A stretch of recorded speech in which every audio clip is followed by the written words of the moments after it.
He looked at her name tag, then at her scuffed shoes, and sneered. To Harrison Sterling, the waitress standing before him wasn't a person. She was a prop in his play of wealth and dominance. He thought that by switching to an obscure, aristocratic dialect of French, he could strip her of her dignity in front of his date. He thought he was the smartest person in the room. He was wrong. He didn't know that the woman holding his menu wasn't just a waitress, and the few words she was about to speak would not only silence the table, but dismantle his entire life.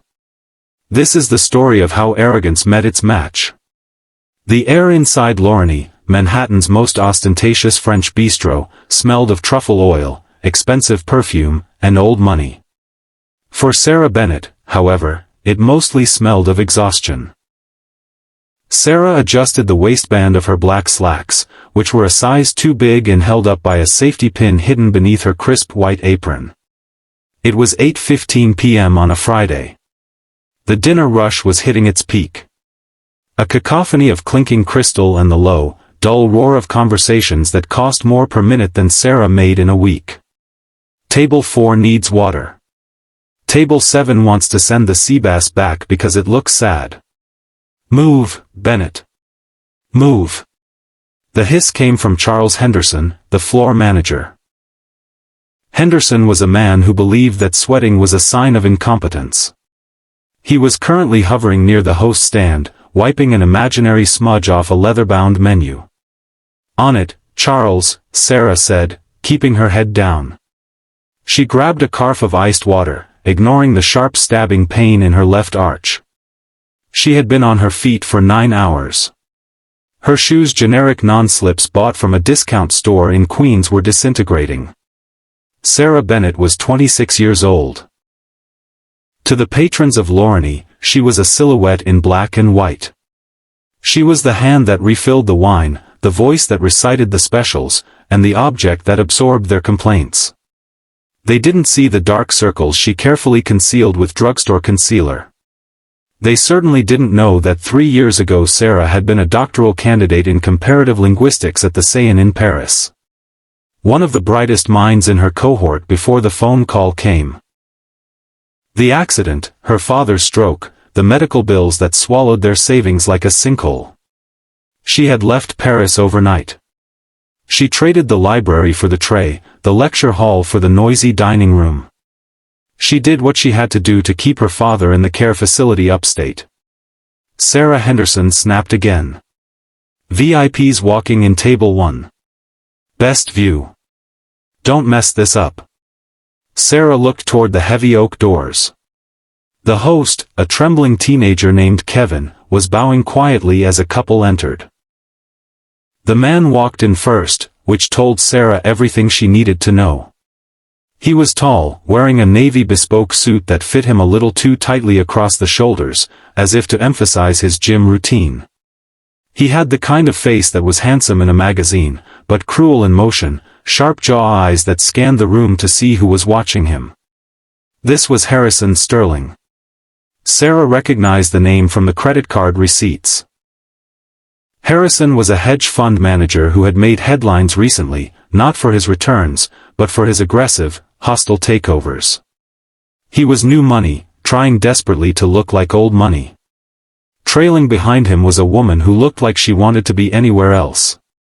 She was stunning, wearing a deep red dress, but her posture was closed off. Her arms crossed defensively. This was Jessica, though Sarah didn't know her name yet. Jessica looked nervous.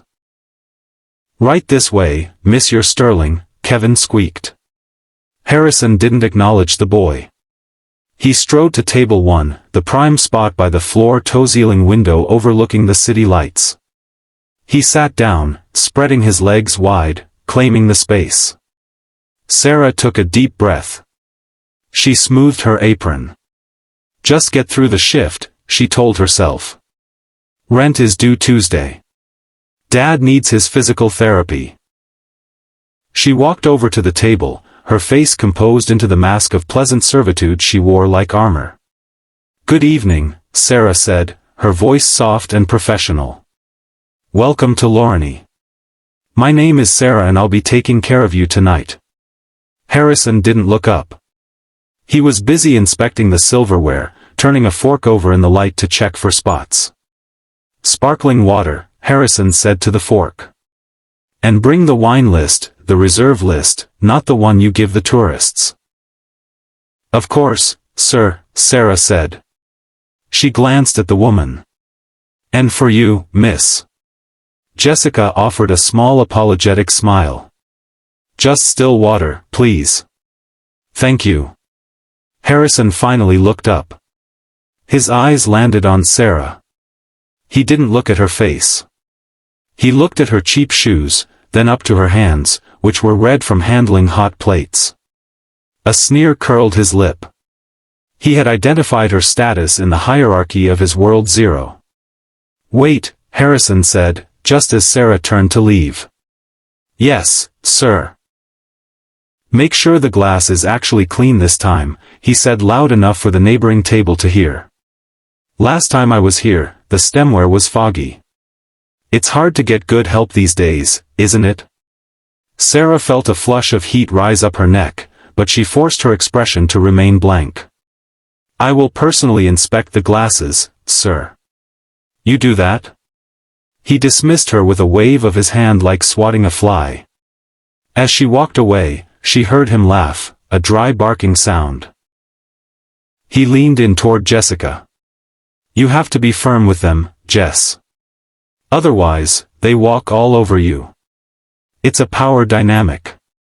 You wouldn't understand." Sarah reached the service station, her hands trembling slightly. She gripped the counter. "He's a nightmare," whispered Tonia, the bartender, as she polished a glass. "He tipped 5% last time and tried to get the valet fired because it was raining." "I can handle him," Sarah said, though a knot of dread was tightening in her stomach. She had handled rude customers before, but there was something about Harrison Sterling, a predatory glint in his eyes that suggested he was bored. And men like Harrison Sterling, when bored, liked to play games with people they considered beneath them. 20 minutes later, the atmosphere at Table 1 had shifted from tense to suffocating. Sarah approached with the appetizers. She balanced the heavy tray on one shoulder, her posture perfect despite the ache in her spine. She placed the Fuegar O2 in front of Harrison and the salad Leon-Iyer in front of Jessica. "Enjoy," she murmured, turning to refill their wine glasses. She had brought a 2015 Chat Margaux, a bottle that cost more than her father's monthly care. Harrison held up a hand, stopping her from pouring. He swirled the wine already in his glass, sniffing it ostentatiously. "It's Ked," he announced. Sarah paused. She knew wine. She had smelled the cork herself when she opened it at the station. It was pristine. The wine was perfect. "I apologize, sir," Sarah said gently. "I opened it myself just moments ago. Perhaps it needs a moment to breathe." Harrison slammed his hand on the table. The silverware rattled.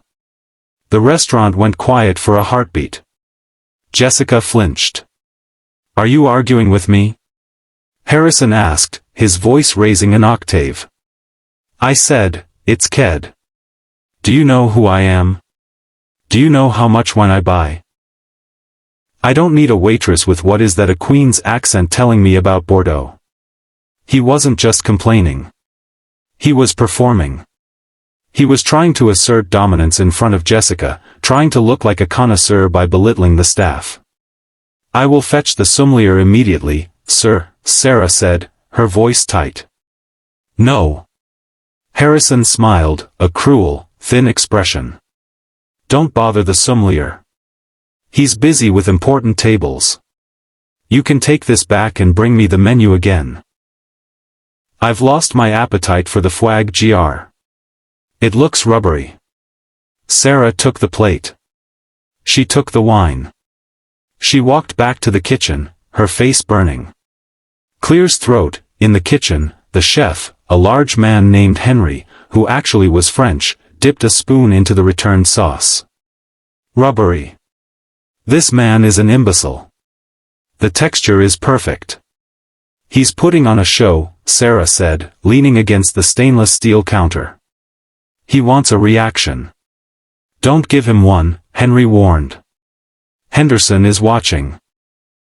If Sterling makes a scene, Henderson will fire you to save face. We all know it. Sarah nodded. She couldn't lose this job. She needed the tips from tonight. She returned to the table with the menus. Harrison was leaning back, looking pleased with himself. Jessica looked miserable. I'm sorry about him. Clear's throat, Jessica mouthed silently to Sarah when Harrison looked away to check his watch. Sarah gave a tiny nod of acknowledgement. So, Harrison said, opening the menu without looking at it. He stared directly at Sarah. I feel like something authentic tonight. But reading this English description is so boring. It lacks the soul of the dish, he smirked. Tell me, do you speak French? This is a French restaurant, is it not? I know the menu items, sir, Sarah said. The menu items, he mocked. Bonjour, baguette, oui oui. That's about the extent of it for someone like you, I assume. Sarah bit the inside of her cheek. I can help you with any questions you have, sir. I doubt it. Harrison laughed. He looked at Jessica. Watch this, babe. You can always tell the quality of an establishment by the education of the staff. He turned back to Sarah, his eyes gleaming with malice. He took a breath and switched languages. But he didn't just speak French. He spoke a rapid-fire, overly fried and archaic version of French, peppered with slang that he likely picked up from a semester abroad or a pretentious tutor. He was trying to be difficult on purpose. Harrison sneered, his accent thick and exaggerated, heavy on the guttural. Translation: listen to me, my little one. I want you to tell the chef, I want the duck, but only if the skin is crispy like glass, and bring me another wine, something that doesn't taste like vinegar. Do you understand? Or am I speaking too fast for your little brain? He sat back, crossing his arms, a smug grin plastered on his face. He waited for the blank stare. He waited for her to stammer to say, I'm sorry, I don't understand, so he could roll his eyes and demand a manager who spoke the language of civilization. Jessica looked down at her lap, humiliated on Sarah's behalf. Harrison, stop it. Just order in English. No, no. Harrison chuckled, keeping his eyes on Sarah. It's standard. If she works here, she should know. Look at her. She's completely lost. It's pathetic, really. Probably wondering if I asked for ketchup. Sarah stood perfectly still. The sounds of the restaurant faded away. She looked at Harrison Sterling, a man who thought money bought intelligence, who thought a suit bought class. She remembered the lecture halls of the Seine. She remembered her thesis on the evolution of aristocratic dialects in 18th century France. She remembered the long nights debating philosophy in cafes in the Latin Quarter, with professors who had forgotten more about language than Harrison would ever know. She looked at his smug face. The exhaustion in her feet seemed to vanish, replaced by a cold, sharp clarity. He wanted a show. She would give him one.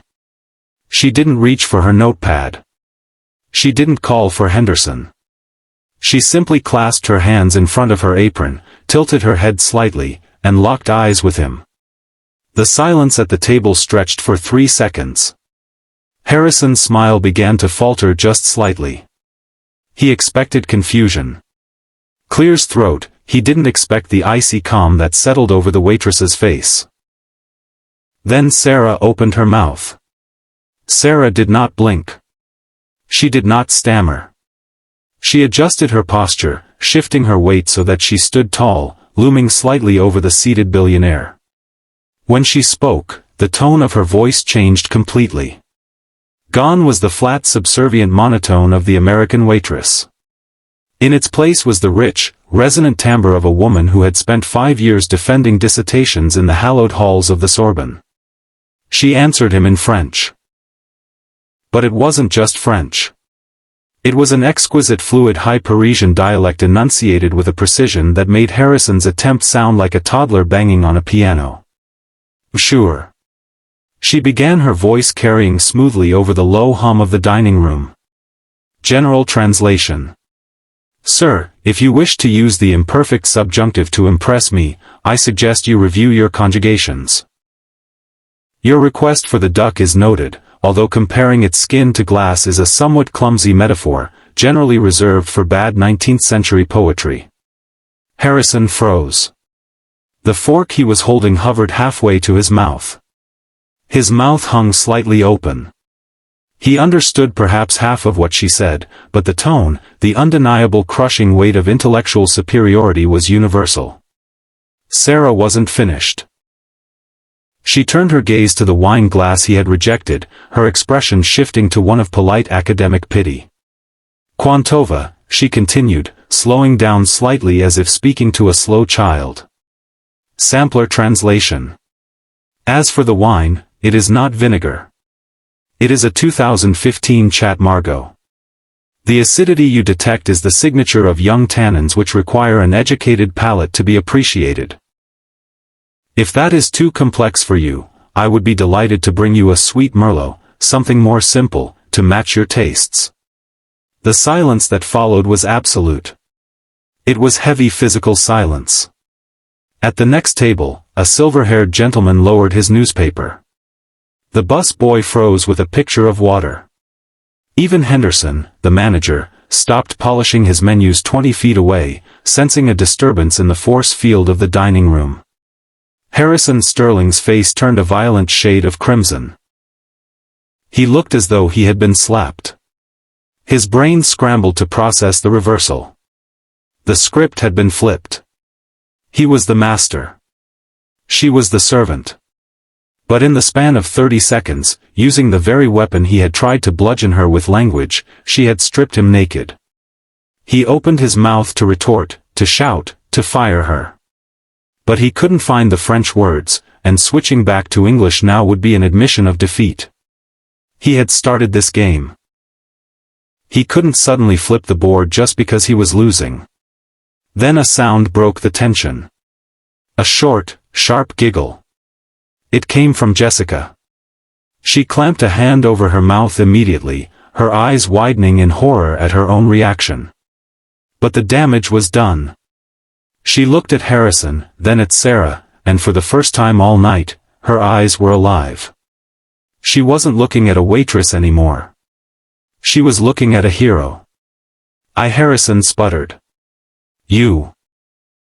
Sarah offered a smile that didn't reach her eyes, a smile that was terrifyingly polite. She switched back to English effortlessly. I will put the duck in for you, sir, and I'll bring the Merlot. I think you'll find it much easier to swallow. She gave a small distinct nod to Jessica. Mademoiselle.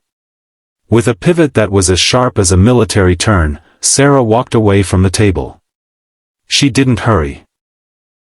She walked with her head high, the tray tucked under her arm, leaving Harrison Sterling drowning in his own embarrassment, while the ghost of her perfect French lingered in the air like smoke. As she reached the safety of the service corridor, the adrenaline that had held her upright suddenly vanished. Her knees buckled. She grabbed the edge of the granite counter at the service station, her breath coming in short, jagged gasps. Her hands were shaking so hard the empty wine glasses on her tray rattled against each other. What have I done? Clear's throat, the thought crashed into her mind. I just insulted a VIP. I just humiliated a man who could buy this building. I'm going to be fired. I'm going to lose the apartment. Dad's medication. The reality of her financial precariousness came rushing back colder and harsher than before. Pride didn't pay the bills. Superior conjugation didn't cover the copay for physical therapy. Bennett. The voice was a low growl. It was Charles Henderson. Sarah squeezed her eyes shut for a second, then turned around. Henderson was standing there, his face pale, his eyes darting toward table 1, where Harrison was currently aggressively typing on his phone. "What?" Henderson hissed, leaning in close so the other staff wouldn't hear. "Did you say to him?" "He ordered in French, Charles," Sarah said, her voice trembling slightly. "I replied in French. I don't speak French, Bennett, but I know the tone of an insult when I hear it. That man is worth $400 million. He brings clients here 3 times a week." Henderson ran a hand through his thinning hair. "Did you curse at him?" "No," Sarah said. "I corrected his grammar, and I told him the wine was too complex for him." Henderson stared at her for a second. A flicker of admiration crossed his face. He hated Harrison too, but it was quickly extinguished by fear. "You have a death wish," Henderson whispered. "Stay in the back. Don't go to that table again. Send Kevin. If Sterling demands to see me, you're done. You understand I can't save you if he decides to make this a war." "I understand," Sarah whispered. "Go to the prep kitchen. Polish silverware. Stay out of sight." Sarah nodded and retreated through the swinging doors into the clamor of the main kitchen. The heat hit her like a physical blow. Pans were searing.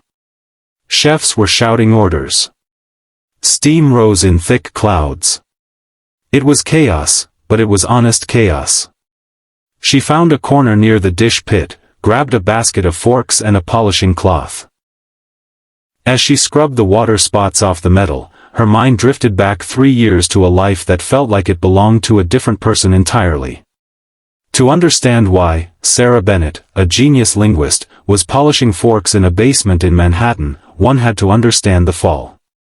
3 years ago, Sarah was sitting in a café in the 6th arrondissement of Paris. The table was covered in books. Chsky Derrida Fukuro.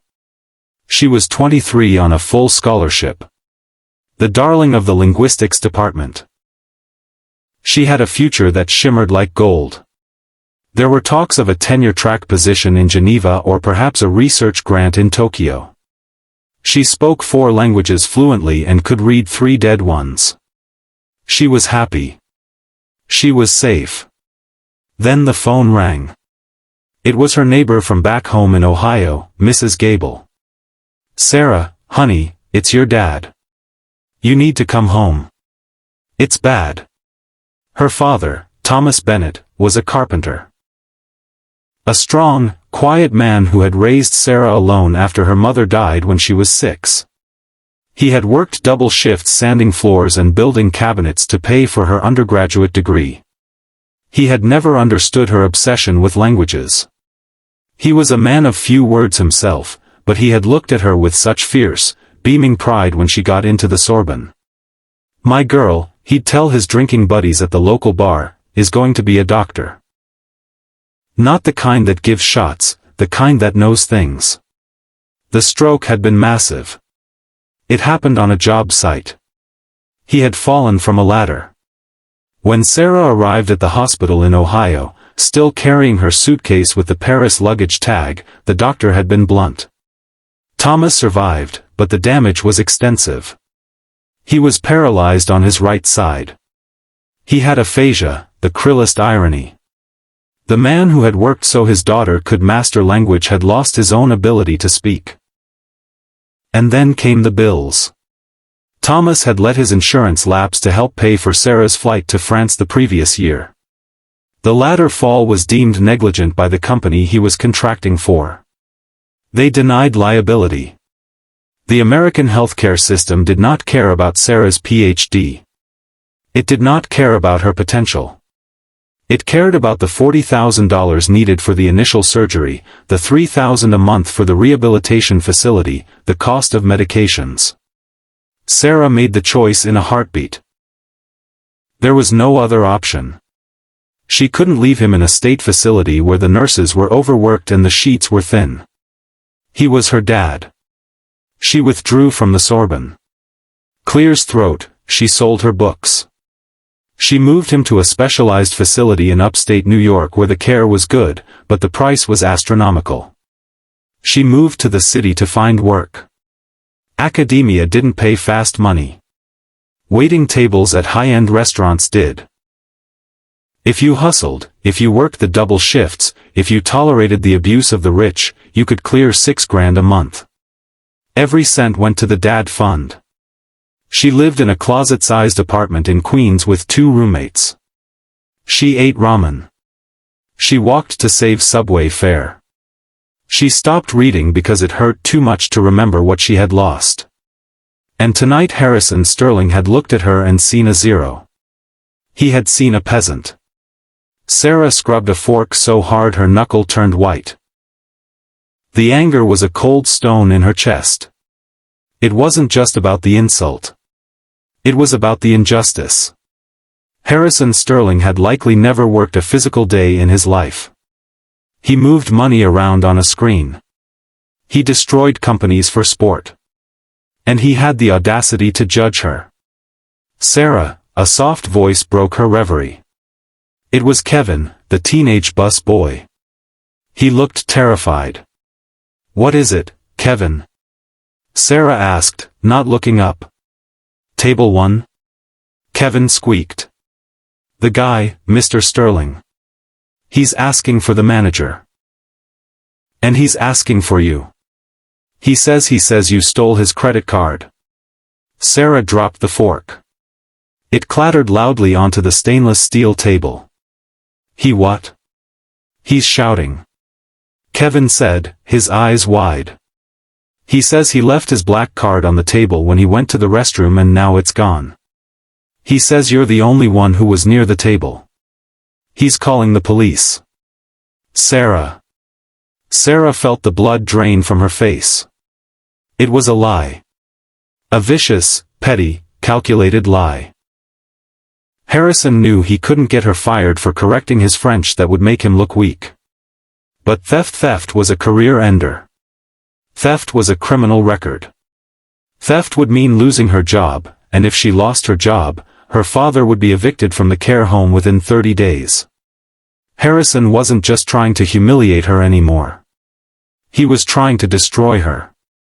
"Where is Henderson?" Sarah asked, untying her apron. "He's out there. He's trying to calm him down. But Sterling is screaming. He's making a huge scene. Everyone is filming it." Sarah closed her eyes. She took a deep breath. She thought of her father's face, the way he looked at her when he couldn't find the words. He taught her to be strong. He taught her that the truth was the only thing that mattered. She couldn't hide in the kitchen. If she hid, she looked guilty. "Okay," Sarah said. Her voice was surprisingly steady. She smoothed her hair. She straightened her blouse. She picked up her apron and retied it tighter this time. It was battle armor. "I'm coming out of," she said. She pushed through the swinging doors, leaving the steam and noise of the kitchen behind, and stepped back into the cool, treacherous air of the dining room. The scene was worse than she imagined. Harrison Sterling was standing in the middle of the restaurant, his face twisted in a performance of righteous indignation. He was pointing a finger at Henderson, who looked like he was about to faint. Jessica was sitting at the table, her head in her hands, looking mortified. "I want her arrested," Harrison bellowed, his voice echoing off the vaulted ceiling. "I leave my card on the table for 2 minutes, and the help decides to give herself a bonus. This place is a den of thieves. I will have this place shut down." He spotted Sarah emerging from the kitchen. A predator's grin flashed across his face. He pointed a manicured finger directly at her heart. "There she is," Harrison shouted. "The thief, search her. She probably has it in her pocket right now." Every eye in the restaurant turned to Sarah. The wealthy patrons, the tourists, the staff. Phones were raised recording the spectacle. Sarah walked forward. She didn't look at the phones. She didn't look at Henderson. She looked directly at Harrison. She stopped 5 feet away from him. "I did not take your card, Mr. Sterling," Sarah said calmly. "And you know that." "Oh, I know it." Harrison laughed, a harsh, ugly sound. "You're a waitress. You're desperate. I saw your shoes. I saw the way you looked at my watch. You people are all the same. You think the world owes you something because you failed at life." He took a step closer, invading her personal space. "Empty your pockets now or I call the NYPD and they strip search you in the back of a squad car. Your choice, sweetheart." The room was deadly silent. This was the precipice. If she emptied her pockets, she submitted to his power. If she refused, the police would come. Clear's throat, but Harrison had made a mistake. In his arrogance, he had forgotten one crucial variable. He had assumed that because Sarah was a waitress, she was alone. He assumed she had no allies. He assumed that in this room of wealth and power, Wayne was the only voice that mattered. He was wrong. From the corner table, table 4. The quiet table in the shadows, a chair scraped loudly against the floor. The silver-haired gentleman who had been reading the newspaper stood up. He was an older man, perhaps in his late 60s, wearing a tweed jacket that looked worn but expensive. He had been nursing a single glass of cognac for an hour, watching, listening. He walked toward the commotion. He didn't walk with the aggressive swagger of Harrison. He walked with the slow, terrifying authority of a man who owned the ground he stood on. "That will be enough, Mr. Sterling," the man said. His voice was low, growly, and carried an accent that was unmistakably European. Harrison spun around. "Who the hell are you?" "Mind your own business, Grandpa. This is between me and the thief." The older man stopped. He looked at Harrison with an expression of profound boredom. Then he looked at Sarah. He offered her a slight bow of his head. "I believe," the man said, turning back to Harrison, "that you are the one who is confused. And I believe that if you check the inside pocket of your jacket, the left one which you patted nervously when you stood up to start this charade, you will find your American Express card." Harrison froze, his hand twitched. He fought the urge to check the pocket. "You're crazy." Harrison sneered. "I didn't put it in my pocket." "Check it," the older man commanded. It wasn't a suggestion. It was an order. Harrison hesitated. The pressure of the room was shifting. The cameras were now pointed at him. With a scowl, he jammed his hand into his left interior pocket, purely to prove the old man wrong. His face went slack. He pulled his hand out slowly. Between his fingers was the black titanium card. A gasp went through the room. "Ah," the older man said dryly. "A miracle. It appears the laws of physics have suspended themselves to transport the card from the table to your pocket. Or perhaps you are a liar who attempts to destroy the lives of working women for sport." Harrison's face turned purple. I must have it was a mistake." "It was not a mistake," Sarah said. Her voice was ice cold. "It was a tactic." Harrison looked around. The crowd was turning. The patrons who had been looking at Sarah with suspicion were now looking at Harrison with disgust. "This service is terrible," Harrison yelled, trying to regain control. "I'm leaving Jessica. Let's go."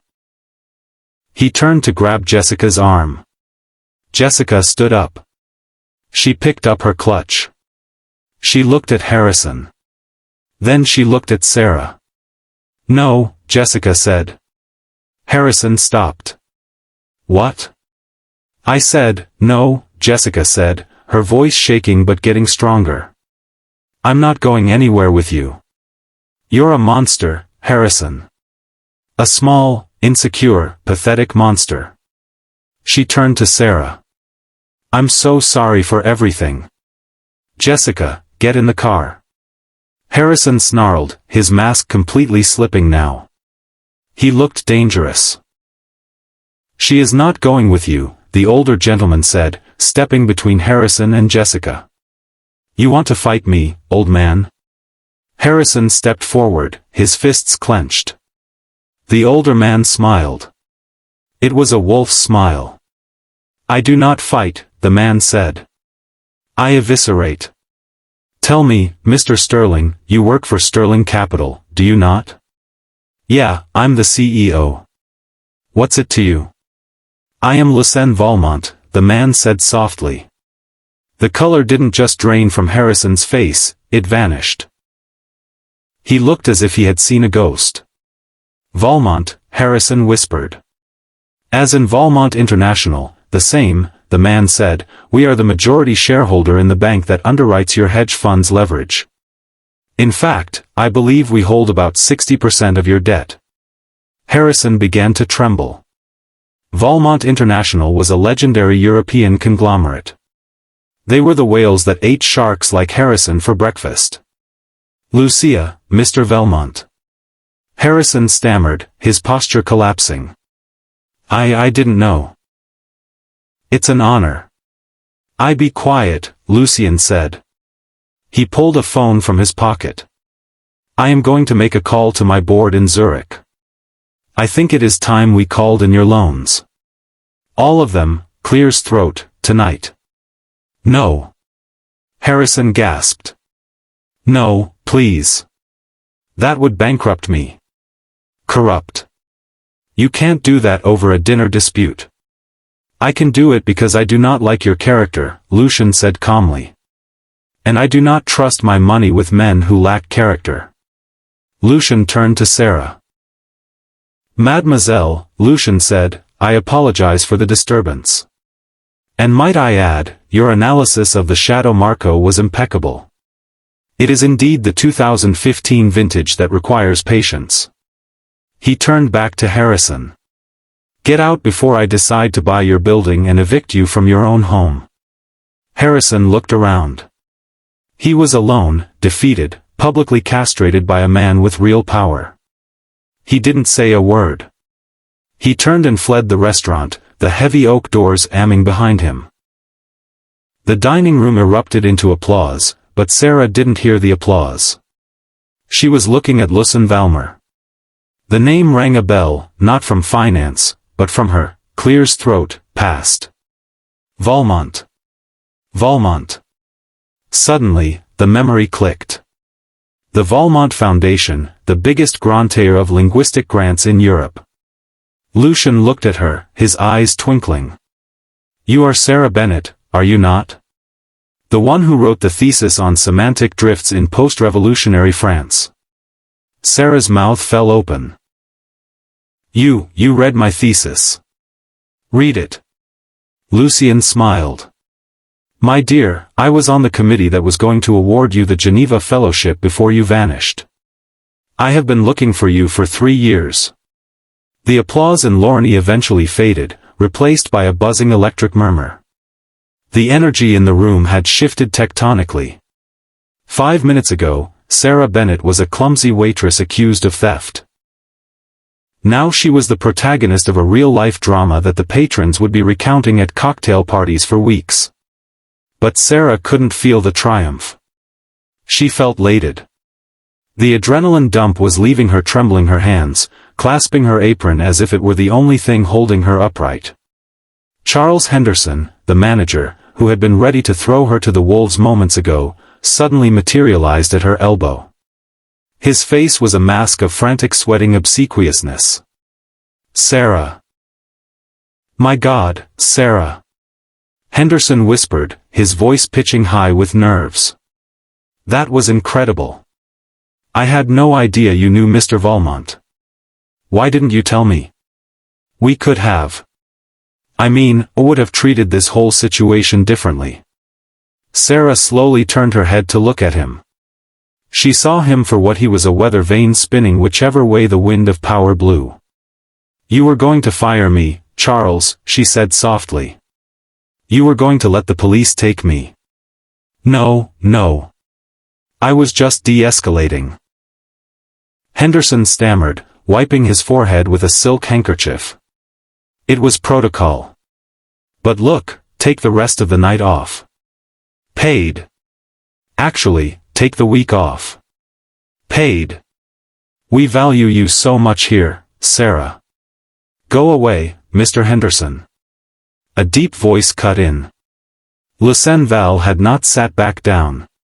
He was standing by table 4, his presence commanding the space. He gestured to the empty chair opposite him. Miss Bennet, Lucien said, his tone gentle but firm. Please sit. You have been on your feet for too long, and we have much to discuss. I can't sit with a customer, Sarah said automatically, the rules of the service industry hardwired into her brain. It's against policy. Lucien glanced at Henderson. I am buying this restaurant's dead in the morning along with Mr. Sterling's. I believe I can set the policy. Charles, bring Miss Bennet a glass of water and perhaps a glass of the vintage she so expertly defended. Henderson scrambled away like a frightened crab. Sarah looked at the chair, then at Lucar's kindling-lined face. She untied her apron. It felt like shedding a skin. Clear's throat, she sat down. Before Lucien could speak, a shadow fell over the table. Sarah flinched, expecting Harrison to have returned, but it was Jessica. The woman in the red dress looked shaken. Her mascara was slightly smudged, but she looked more human, more real than she had when she walked in. She was clutching her purse with both hands. I just wanted to say, Jessica started, her voice cracking. Thank you, and I'm sorry. I should have said something sooner when he made fun of your French. I knew it was wrong. I was just scared of him. Sarah looked at Jessica. She saw a woman trapped in the orbit of a narcissist. A woman who had just found her exit ramp. You don't have to apologize, Sarah said. He's a bully. Bullies make everyone afraid. Jessica nodded, wiping a tear from her cheek. She reached into her purse and pulled out a stack of cash, what looked like $500. She placed it on the table, then grabbed a napkin and scribbled a number on it. This isn't a tip, Jessica said. This is an apology, and that's my personal number. My father owns a gallery in Chelsea. We need people who understand art and history. If you ever want a job where you don't have to serve jerks like Harrison, call me. Seriously. Jessica looked at Lucy and gave a small, respectful nod and walked out of the restaurant. Her head held high. She took a cab alone, leaving Harrison Sterling's luxury SUV empty at the curb. Sarah stared at the napkin. The world was spinning too fast. A rare thing, Lucien mused, watching Jessica leave. Character is often found in the most unexpected moments. He turned his full attention to Sarah. The playfulness vanished from his eyes, replaced by a sharp, probing intelligence. Now, Sarah, let us speak of the Sorbonne. Clear's throat, Sarah took a sip of the water Henderson had nervously placed in front of her. That was a long time ago, Mr. Valmont. 3 years is not a long time, Lucien corrected. Not for a mind like yours. Do you know why I remember your name? Sarah shook her head. I was just a student. There were hundreds of us. No. Lucien smiled. There were hundreds of students. There was only one who wrote the semantic architecture of silence. What is left unsaid in post-revolutionary decrees? I read it. I admit I am a financier by trade, but a linguist by passion. My foundation funds 40% of the linguistic anthropology grants in Europe. Your paper, it challenged the established narrative. It was bold. It was brilliant. He leaned forward. We were ready to offer you the Geneva Fellowship. It is the most prestigious grant we have. Fully funded research as stipend housing in Switzerland, and then you vanished. The department head said you withdrew due to a family emergency. We tried to contact you but your French number was disconnected. Sarah looked down at her hands. The shame of her poverty washed over her. I couldn't stay. My father, he had a stroke. I came back to Ohio. The bills, they were impossible. And so you came to New York, Lucien deduced. To make money quickly. The care facility is $6,000 a month, Sarah whispered. The medication is another $1,200. I didn't have a choice. I had to trade the library for the tray. Lucien nodded slowly. He didn't offer pity. He offered understanding. You sacrificed your future for his present. That is a noble thing, Sarah. But it is a tragedy for the academic world. A mind like yours should not be worrying about cork fees and arrogant hedge fund managers. It's my life now, Sarah said, trying to sound strong. I'm managing. Are you? Lucien gestured to her scuffed shoes, the dark circles under her eyes. You are surviving. You are not living, and you are certainly not utilizing your gifts. He reached into his jacket pocket, the same pocket where he had miraculously produced Harrison's card, and pulled out a business card. It wasn't the flashy foil-stamped card of a banker. It was thick cream-colored card stock with simple black typography. The Valmont Foundation. Sarah Lucien said, I did not come to New York for the food. I came because we are opening a new wing of the foundation here in Manhattan. Clear's throat. We are digitizing and translating the private letters of the 18th century French aristocracy. Millions of documents that have never been studied. We need a director of archival interpretation. He slid the card across the table. I don't need a manager, Lucien said. I have plenty of those. I need someone who understands the soul of the language. I need someone who can read a letter from 1793 and tell me if the writer was afraid or hopeful based on the conjugation of a verb. I need you. Sarah stared at the card. It felt hot to the touch. Mr. Val, she said, her voice trembling. I can't leave New York. My father is in a facility upstate. I visit him every Sunday and academic jobs. They don't pay enough. I need the cash tips. I have debt. I have so much debt. Luciano raised an eyebrow. Do you think I would offer you a position that pays less than waitressing? He took a pen from his pocket and wrote a figure on the back of the napkin Jessica had left. He turned it around. It was a salary, a base salary, $185,000 per year. Sarah stopped breathing.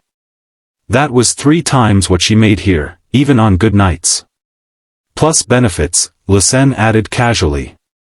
Full medical, dental, and because the Valmont Group owns a controlling interest in the St. Jude's Neurological Institute in Westchester. He paused, letting the name sink in.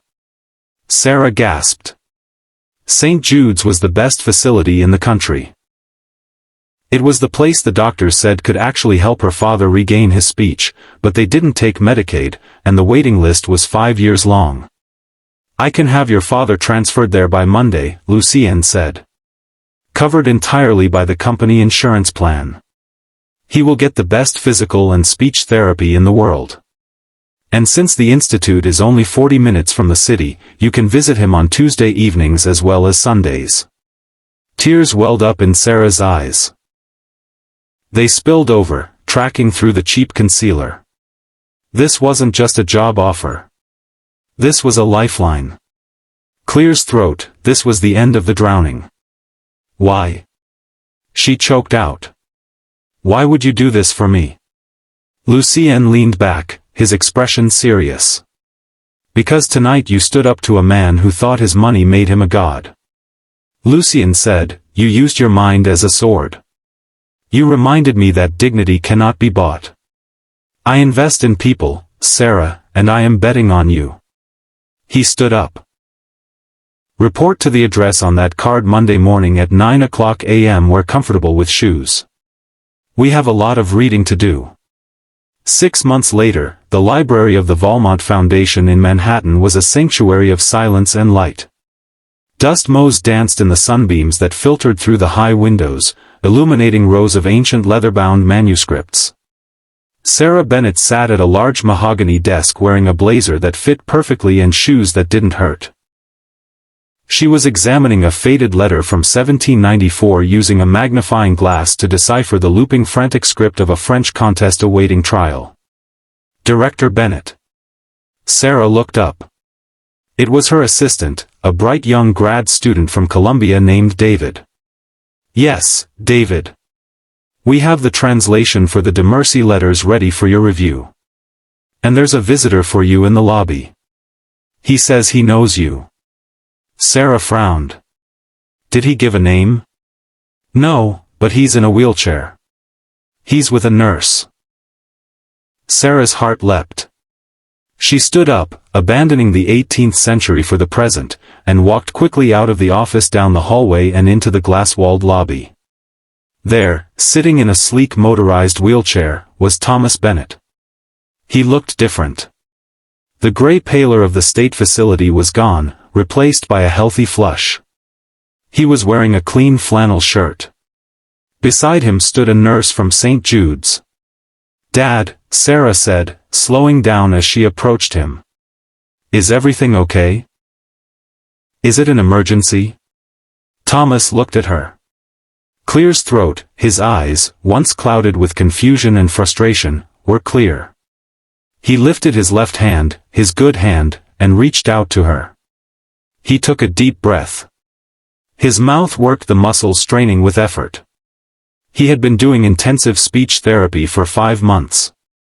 "Sarah," he rasped. The word was rough like gravel, but it was distinct. Sarah froze. It was the first time she had heard him say her name in 3 years. "Dad." Tears sprang to her eyes. Thomas squeezed her hand. He took another breath. He looked around the lobby at the marble, at the books, at the life his daughter had reclaimed. Then he looked back at her. "Proud," he said. "So too, proud." Sarah fell to her knees and wrapped her arms around him, burying her face in his shoulder. She wept, not from exhaustion or fear, but from a joy so pure it felt like it might break her. She had gotten her life back.